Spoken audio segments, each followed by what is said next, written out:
Agora, a gente vai falar sobre os medicamentos. O que a gente tem que saber sobre os medicamentos, e isso de modo geral, para todos os animais, não só para os bovinos? É correto a gente saber que a gente não pode utilizar medicamentos que tenham passado da validade, que estejam com a embalagem molhada, que tenha algum defeito na embalagem, que esteja furado, ou que venha sem a bula, que a embalagem venha aberta, venha danificada, que a gente não saiba da onde vem esse medicamento, ele simplesmente apareceu no lugar que você tá. Ninguém sabe quem comprou, da onde veio, se tá ali há muito tempo, se já foi usado alguma vez ou não, tá bom? A gente tem que saber essas coisas sobre os medicamentos, tá bom? Agora a gente fala sobre seringas e agulhas, tá? É bem comum na medicina de grandes animais a gente saber que são usadas seringas em pistola. Então, os animais eles são vacinados por pistola, que a gente chama, tá? É um tipo de seringa e agulha que ela é reutilizável, então dá para usar para vários animais. Ela mesma mede o tanto de medicação ou vacina que vai ser aplicada, tá? E aí é comum aplicar com a mesma pistola vários animais. Só vai trocando a agulha. Ou também a gente utiliza, assim como na clínica de pequenos animais, as seringas e as agulhas descartáveis. É muito higiênico esse uso, essa prática do uso da seringa e agulha descartável, porque diminui assim drasticamente, quase 0% do risco de transmitir, na verdade 100% de segurança. Então, não vai transmitir doença de um animal para o outro se você usar em cada uma agulha e uma seringa diferente e descartar após o uso, tá bom? O que é importante a gente saber? Que a gente tem que medicar os bovinos geralmente em horários que eles estão mais tranquilos. Então, durante o dia, a gente faz a medicação de manhã e à tarde. Por quê? Porque o meio do dia é muito quente e estressa muito os animais de grande porte. Com o manejo e tudo mais, eles ficam bem estressados, né? Em horários mais quentes do dia. O que mais? E geralmente a gente aplica a medicação dos bovinos na tábua do pescoço. Por quê? Porque se aqui, mais uma vez, aqui é a cabeça do animal, aqui é o rabinho. Essa região da cabeça, ela tem menos valor em dinheiro para o produtor, porque a carne do bovino que a gente consome, as carnes mais nobres estão na região da garupa. Então, aplicar a medicação na tábua do pescoço é uma carne que tem menos valor. Então, se acontecer alguma coisa e der errado a aplicação, ou formar abscessos, ou necrosar essa parte, ou edemaciar a parte, inchar e ficar com um aspecto ruim, não vai causar tanto dano ao produtor, tá bom?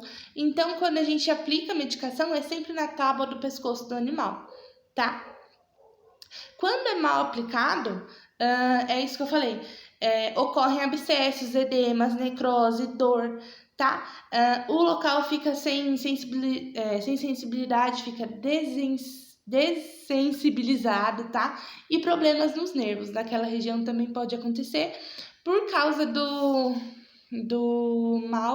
mal aplicação de medicação também. Agora a gente fala de fluidoterapia. Fluidoterapia é a aplicação de soro nesses animais, tá bom? Então, pensa comigo. Quando a gente faz a aplicação de soro para um cachorro que está desidratado, a gente usa em média, dependendo do tamanho dele, geralmente os cachorros têm 10 quilos, a gente usa em média 500 ml de soro, tá? Mais ou menos, dependendo do caso. De uma desidratação severa. Já nos bovinos, eles não são animais que têm 500 quilos, às vezes mais até. Pois bem, num animal tão grande, quando ele está desidratado, a aplicação de soro também é muito volumosa, é muito maior do que num cachorro, tá? Então, vamos ler aqui o que está escrito na apostila. Fluidoterapia. Os desequilíbrios hídricos, eletrolíticos e ácidos básicos são frequentemente observados na rotina clínica de grandes animais. O sucesso do tratamento depende de escolhas apropriadas com respeito ao tipo de solução, volume, a via de administração e a velocidade da administração e o intervalo entre as doses. Ou seja, a gente tem que saber qual tipo de fluido a gente vai usar, por qual via a gente vai usar. Então, se vai ser subcutânea ou intravenosa, qual a velocidade, se vai ser velocidade lenta ou se vai ser uma aplicação rápida, tá bom? E se isso vai ser várias vezes por dia, durante quantos dias? É bem importante saber. Os desequilíbrios, eles podem se estabelecer em qualquer uma das condições a seguir. Redução da ingestão de água, no caso, o animal fica desidratado se ele para de beber água. Diminuição da absorção, ele bebe água, mas essa água não é absorvida no organismo porque tem algum tipo de problema. Aumento da eliminação de água, se ele está eliminando muito, se ele está consumindo muita água que ele toma, se ele consome mais do que ele toma, tá bom? Sequestro da água pelo sistema digestório, então o intestino pode usar muito essa água também, é um problema. Ou acúmulo no espaço intersticial. Então, às vezes, o animal ele faz edema em algum lugar e usa essa água, ou ele faz ascite, que é quando a água vai para o abdômen, ele pode usar essa água. Então, isso são motivos que o animal pode ficar desidratado, tá bom? E quando a gente pensa na desidratação, a gente tem que determinar um grau de desidratação. Essa desidratação é um grau baixo? Ou essa desidratação é um grau muito alto? O animal está pouco desidratado ou o animal está muito desidratado? A gente tem que saber isso, tá? Então, por exemplo, a estimativa da quantidade do fluido necessário para a reposição dos líquidos de um bovino é de 5 a 7% do seu peso vivo em quilos. Então, se o animal tem 500 quilos e a gente vai fazer uma reposição de 5%, a gente vai ter que colocar 25 litros de soro nesse animal.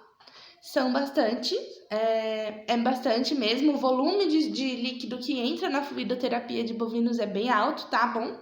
Isso é se for uma desidratação leve. Se for uma desidratação maior, a gente usa 50 litros, porque vai ser reposto 10%, então é o dobro.